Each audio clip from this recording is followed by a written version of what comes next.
বিজয় দিবসে মোহাম্মদ ইউনূসের ভাষণ, হাসিনা সরকারকে তোপ ইউনূসের। বাংলাদেশের অর্থনীতিকে ভেঙেছে হাসিনা সরকার, কটাক্ষ ইউনূসের।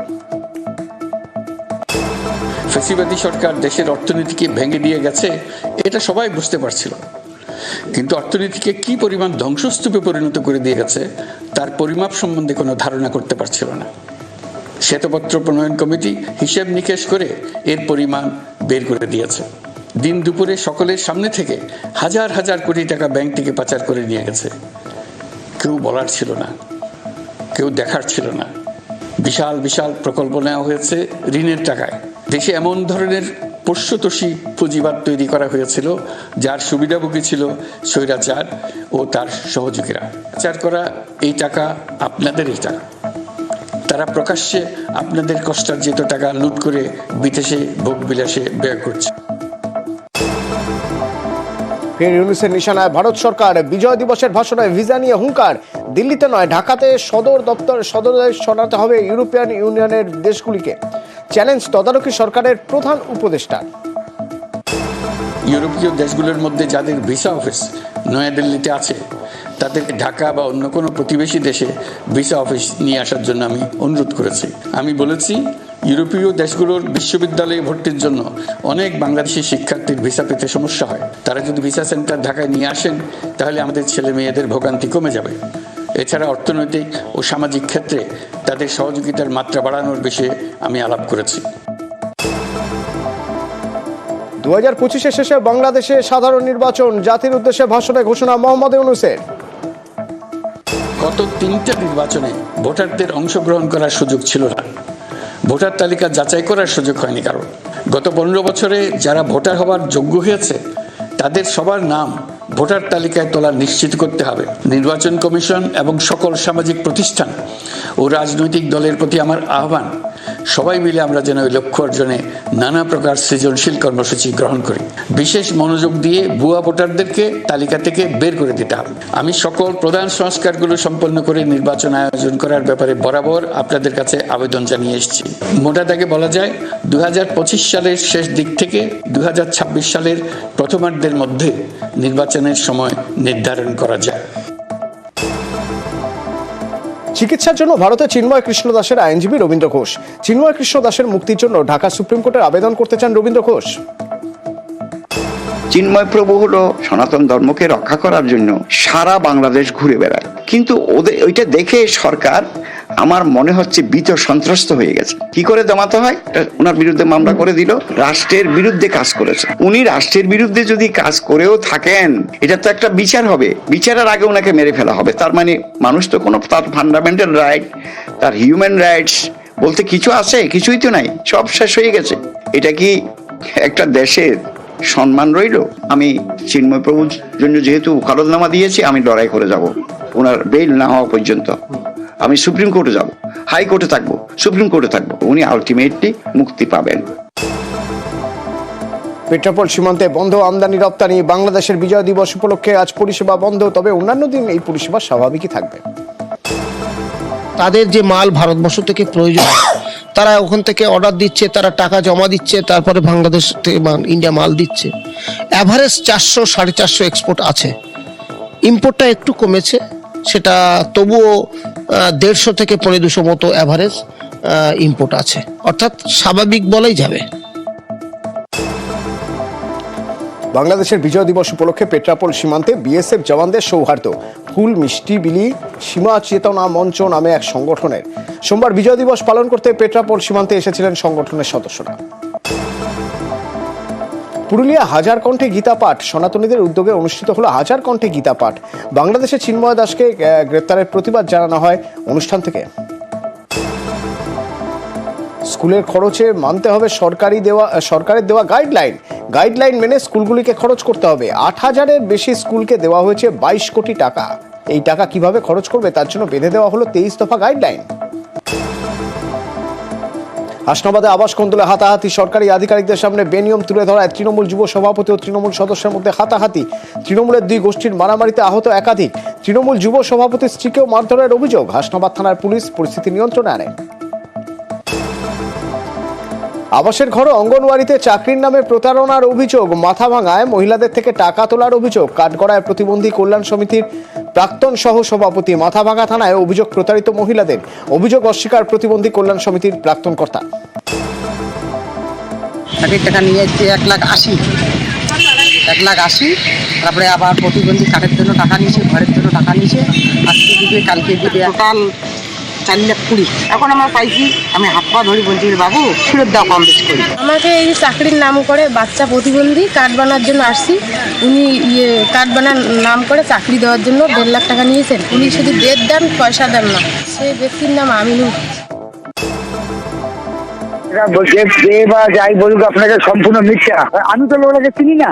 অম্বিকা রায় ডাকুয়া, উনি ওনার মানে তোলার পরে আমাকে বলছে, তারপর দুইজনে আসি অফিসারকে দেওয়া হয়েছে। তারপর আমি ভাবলাম তাহলে গরিব মানুষ, তখন আমার 1 বিঘা জমি বন্ধক রেখে 1,65,000 টাকা অম্বিকার হাতে দেওয়া হয়েছে। ওদের আমি চিনি না, আমার কাছে টাকা দেয় নাই, এটা সম্পূর্ণ মিথ্যা। একসময় পড়ুয়াদের চিৎকারে গমগম করতো গোটা স্কুল। আজ সেই স্কুলেরই পড়ুয়ার সংখ্যা 1 জন, 2 জন শিক্ষক। অশোকনগরের নাগরিক শিক্ষা সংঘ নিম্ন বুনিয়াদী স্কুলের বেহাল অবস্থা। স্কুল ক্যাম্পাস আগাছায় ভরে স্কুলের মাঠের একাংশ দখল করে নিয়েছে ডেকোরেটররা। শিক্ষকদের উদাসীনতার দিকে আঙুল তুলেছেন এলাকার মানুষ। আপনাদের বাচ্চার স্ট্রেংথ কি? এখন আমাদের 6টা, গত বছর আমাদের অনেকগুলো বাচ্চা ছিল, তার আগের বছর আমাদের বাচ্চা ছিল। মিড ডে মিল আমাদের প্রতিদিনই রান্না হচ্ছে।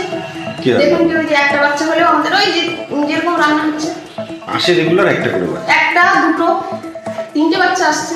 আইসিডিএস স্কুল থেকে ফোন নাম্বার নিয়ে আমরা পাচ্ছি, সেই সব গার্জিয়ানের সাথে আমরা যোগাযোগ করেছি, কিন্তু তাদের এই একটা প্রথমে ভাবে বলেছে যে হ্যাঁ আমরা পাঠাবো, কিন্তু আলটিমেটলি কেউ পাঠায়নি। এটা খুব দুঃখের ব্যাপার যে নাগরিক শিক্ষা সংঘের মতন একটি স্কুলে এখন স্টুডেন্ট পাচ্ছে না। আমি এই পাশের স্কুলেই পড়তাম, তখন সব থেকে ভালো স্কুল ছিল নাগরিক শিক্ষা সংঘ। শিক্ষার মান এবং স্টুডেন্ট সবকিছুতেই নাগরিক শিক্ষা সংঘ 1 নম্বরে ছিল এই অঞ্চলে। কাজে সেখানে এখন 2-3 ছাত্র, খুবই দুঃখের ব্যাপার এগুলো। পূর্বস্থলী শ্রীরামপুর ইউনাইটেড স্কুল মাঠে তৈরি হচ্ছে স্টেডিয়াম। এখানকার প্রত্যন্ত এলাকার অনেকেই জাতীয় স্তরে খেলে সোনার উপর নিয়ে এসেছেন। এবার তাদের কথা ভেবে স্টেডিয়াম তৈরি হচ্ছে, ফলে দূরে গিয়ে কোথাও প্র্যাকটিস করতে হবে না। বিধায়ক ও সাংসদদের তহবিল থেকে 1,40,00,000 টাকায় তৈরি স্টেডিয়াম। খুবই ভালো লাগছে, বাচ্চারা খুব আনন্দিত যে বাড়ির সামনে তারা স্টেডিয়াম পাচ্ছে, যেটা আমাদের এখানে ছিল। কি করতে হতো তোমাদের, কি করতে হতো? না হলে আমাদের এখানে তো সেরকম পরিকাঠামো নেই। আমাদের হয় কলকাতা যেতে হতো, নাহলে কৃষ্ণনগর স্টেডিয়ামে যেতে হতো, নাহলে কালনায় যেতে হতো। এখন বাড়ির দুয়ারেই পাচ্ছি। হ্যাঁ, বাড়ির দুয়ারেই পাচ্ছি, খুবই আনন্দিত আমরা। আমাদের আগে খেলতে হতো ওই কালনা স্টেডিয়ামে যেতাম, নইলে কৃষ্ণনগর, এরকম নানা জায়গায় যেতে হতো। এখন বাড়ির সামনে স্টেডিয়াম হচ্ছে, আমাদের প্রচুর আনন্দ হচ্ছে। আমরা যখন স্টেডিয়াম ছিল না, আমরা বাইরে দেখতাম যে ওরা খেলছে, আমাদের মনেও কষ্ট হতো। এখন বাড়ির সামনে স্টেডিয়াম হচ্ছে, প্রচুর আনন্দ হচ্ছে মনে। এখানে তো একটা স্টেডিয়াম করার স্বপ্ন দেখতাম। তা আমাদের পূর্বস্থলী 1 নম্বর ব্লকে আমাদের তো কোনো স্টেডিয়াম নেই। বিধায়ক হিসেবে প্রথমে কাজটা শুরু করলাম ফেন্সিং দিয়ে, ওই যে দেখতে পাচ্ছেন এই যে নেট দিয়ে একদম পুরো মাঠটা। আমাদের প্রাক্তন এমপি সুনীল মণ্ডলকে অনুরোধ করে তিনি 1,20,00,000 টাকা অনুমোদন দিয়েছেন এবং কাজ শুরু হয়ে গেছে। বেহাল সেতুর সমস্যায় 3টি গ্রামের মানুষ। একাধিক গর্ত সেতুতে, বিপজ্জনক সেতু দিয়ে ঝুঁকির যাতায়াত। ধূপগুড়ির গধেয়ারকুটি পঞ্চায়েতে দইখাওয়া সেতুর অবস্থা বেহাল। বারবার প্রশাসনকে জানিয়েও কাজ হয়নি বলে অভিযোগ গ্রামবাসীদের। কাউন্সিলর ও পুরসভার হস্তক্ষেপে বন্ধ পুকুর ভরাট। সরকারি জমিতে থাকা পুকুর বোঝানোর অভিযোগ। বেলঘুরিয়া নন্দননগরের ঘটনা। অসাধু ব্যবসায়ীদের বিরুদ্ধে আবর্জনা ফেলে পুকুর ভরাটের অভিযোগ। জলাশয় আগের অবস্থায় ফেরাতে কাউন্সিলর ও পুরসভার উদ্যোগ। পড়ুয়া সংখ্যা বাড়ছে, তাই বাড়তি ক্লাসরুম। জলপাইগুড়ি সদর প্রাথমিক বিদ্যালয়ের জন্য 2nd ক্যাম্পাসের ভাবনা। প্রাথমিক স্কুল শিক্ষা দপ্তর 2টি প্রাথমিক স্কুলকে চিহ্নিত করেছে। আগামী শিক্ষাবর্ষে এই পরিকল্পনা কার্যকর করার ভাবনা। গ্রামবাসীদের বাধায় বন্ধ রাস্তা সংস্কার। নিয়ম না মেনে রাস্তা তৈরির অভিযোগ। চাপড়ার সুটিয়া গ্রামের ঘটনা। সোনপুকুর বাসস্ট্যান্ড থেকে হৃদয়পুর পঞ্চায়েত অফিস পর্যন্ত প্রায় 2 কিলোমিটার রাস্তা দীর্ঘদিন ধরেই বেহাল। অভিযোগ, 12 ফুট চওড়া রাস্তা করার কথা থাকলেও মাত্র 9 ফুট চওড়া করা হচ্ছে। প্রতিবাদে কাজ বন্ধ করে দিলেন স্থানীয়রা। পর্যটক টানতে ঝাড়গ্রাম জুলজিক্যাল পার্কে আনা হচ্ছে বাঘ ও সিংহ, আনা হচ্ছে কুমির। বাঘ সিংহের জন্য এনক্লোজারের ব্যবস্থা হচ্ছে। এছাড়াও দুটি সাদা কাকাতুয়া আনা হয়েছে। নতুন অতিথিরা এলে আগামী দিনে পর্যটক সংখ্যা আরও বাড়বে বলে আশাবাদী। শীত পড়তেই পিঠে পায়েস খাওয়ার ঝোঁক বেড়ে যায়, আর এর জন্য ভালো মানের গুড়ের খোঁজ করেন অনেকে। উপস্থিত হন পূর্ব বর্ধমানের রায়নার নন্দনপুরে, যা নোলেন গুড়ের গ্রাম নামে পরিচিত। খেজুর গাছ লিজ নিয়ে রস সংগ্রহ করে গুড় তৈরি করেন কারবারিরা। বর্ধমান আরামবাগ রোডের উচালন গ্রাম পঞ্চায়েত লাগোয়া ঘাঁটিতে বসে নিজেরাই নিজেদের হাতের জাদু দেখাচ্ছেন নলেন গুড়ের উপর। একাধিকবার উদ্বোধনের পরেও খুলল না ফুলবাজার। হাওড়ায় ফুলবাজার বিতানের একাধিকবার উদ্বোধন হয়েছে। 300 কোটি খরচ করে তৈরি হয়েছে ফুলবাজার। বারবার উদ্বোধনের পরও তালা বন্ধ বিতান। 2 বছর আগে তৈরি হলেও আজও বন্ধ ফুলবাজার। ফলে কাটল না চাষিদের সমস্যা। হাওড়ার ডোমজুড়ে পাকুড়িয়া ব্রিজের কাছে দেহ উদ্ধার, মৃতের নাম শেখ ওয়াসিম। হাওড়ার বাঁকড়ার বাসিন্দা। ডোমজুর থানায় খুনের অভিযোগ দায়ের পরিবারের। মৃত্যুর কারণ জানতে তদন্ত। ফের হাতির তাণ্ডব, আতঙ্কে গ্রামবাসীরা। বিষ্ণুপুরের জঙ্গল থেকে জয়পুরের জঙ্গলে 50টি হাতির একটি দল। বিঘার পর বিঘা চাষের জমিতে ধান আলু নষ্ট হওয়ার আশঙ্কা। এলাকার বাসিন্দাদের সতর্ক করা হচ্ছে এবং তার জন্য মাইকিং করছে বন দপ্তর। 1.5 মাস আগে হাতির হানায় ফসলের ব্যাপক ক্ষতি হয়েছিল। হাতির দলের তাণ্ডব 3 দিন ধরে চন্দ্রকোনা গড়বেতা এলাকায় তাণ্ডব চালাচ্ছে হাতির পাল। এলাকায় দাপাচ্ছে 50 থেকে 60টি হাতি। হাতির পালের তাণ্ডবে নষ্ট বিঘার পর বিঘা জমির আলু ও শস্য।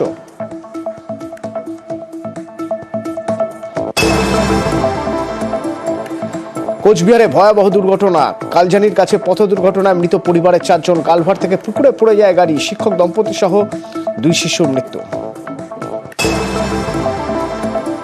গাড়ির ধাক্কায় নিহত মা ও শিশু আশঙ্কাজনক। আরও 1 শিশু আটক। ঘাতক গাড়ির চালক। দক্ষিণ 24 পরগনার মথুরাপুরের গোপালনগর এলাকার ঘটনা। এদিন বাড়ির বাইরে রাস্তায় 2 শিশুকে নিয়েছিলেন মা মার্জিনা হালদার। সে সময় দ্রুতগতিতে আসা গাড়ি পিষে দেয় 3 জনকে। আহত অবস্থায় 3 জনকে প্রথমে নিয়ে যাওয়া হয় মথুরাপুর গ্রামীণ হাসপাতালে। সেখানে মা সহ 1 শিশুকে মৃত বলে ঘোষণা করা হয়। আরিয়ান মোল্লা নামে আর 1 শিশু ডায়মন্ড হারবার মেডিকেলে ভর্তি। মুর্শিদাবাদের লালগোলার ভবানীপুরে পথ দুর্ঘটনায় মৃত 2 যুবক, আহত আরও 2। রবিবারের রাতে 2টি বাইকে নদাইপুর থেকে ভবানীপুর আসছিলেন 4 যুবক এবং নিয়ন্ত্রণ হারিয়ে বাইক দুটি একটি দেওয়ালে ধাক্কা মারে। ঘটনাস্থলে মৃত্যু হয় রজব আলী এবং তাহিরুল হকের। আহতরা কৃষ্ণপুর হাসপাতালে ভর্তি। মামার বাড়ি বেড়াতে গিয়ে জলে ডুবে মৃত্যু 2 শিশুর। ঘটনা নদিয়ার ভীমপুর থানার পাকুরগাছি এলাকায়। মামাতো বোন নেহা ঘোষের সাথে এলাকায় ঘুরতে বেরিয়েছিল শুভজিৎ। দীর্ঘক্ষণ না ফেরায় বাড়ির লোকজন খোঁজাখুঁজি শুরু করে দেয়। সেই সময় বাড়ির পিছনের পুকুরে জুতো ভাসতে দেখে তল্লাশি শুরু হয়। আর এরপরে উদ্ধার করে 2 জনকে শক্তিনগর জেলা হাসপাতালে নিয়ে গেলে মৃত বলে ঘোষণা করা হয়। কাল থেকে সামান্য বাড়বে তাপমাত্রা। 2 থেকে 4 ডিগ্রি সেলসিয়াস পর্যন্ত তাপমাত্রা বাড়তে পারে। 13 ডিগ্রির ঘরে কলকাতার পারদ। নতুন করে পশ্চিমী ঝঞ্ঝা ঢুকেছে। এর ফলেই আবহাওয়ার পরিবর্তন। পশ্চিমের জেলায় চলছে শৈত্যপ্রবাহ। বাঁকুড়ার তাপমাত্রা নামল 9.5 ডিগ্রি সেলসিয়াসে। পর্যটকরা ভিড় জমাচ্ছেন মুকুটমণিপুর, শুশুনিয়া, বিষ্ণুপুর, বিহারীনাথ, গাংডুয়ার মতো জায়গাগুলিতে। অন্যদিকে পুরুলিয়ার তাপমাত্রা 7 ডিগ্রি সেলসিয়াস। শীতের সকালে ঠান্ডা থেকে বাঁচতে আগুন পোহানো এবং গরম চাই ভরসা। পাহাড়ে ঝকঝকে আকাশ। কাঞ্চনজঙ্ঘা দর্শনে খুশি পর্যটকরা। দার্জিলিং ম্যাল বাতাসিয়া লুপের থেকে ঘুমন্ত বুদ্ধ দর্শনে ভিড়।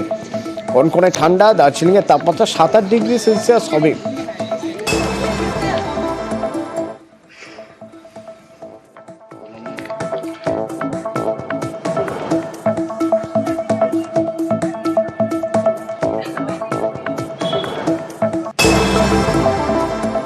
প্রথমবার বিষ্ণুপুরের পোড়ামাটির হাটে হলো পিঠে পুলি উৎসব।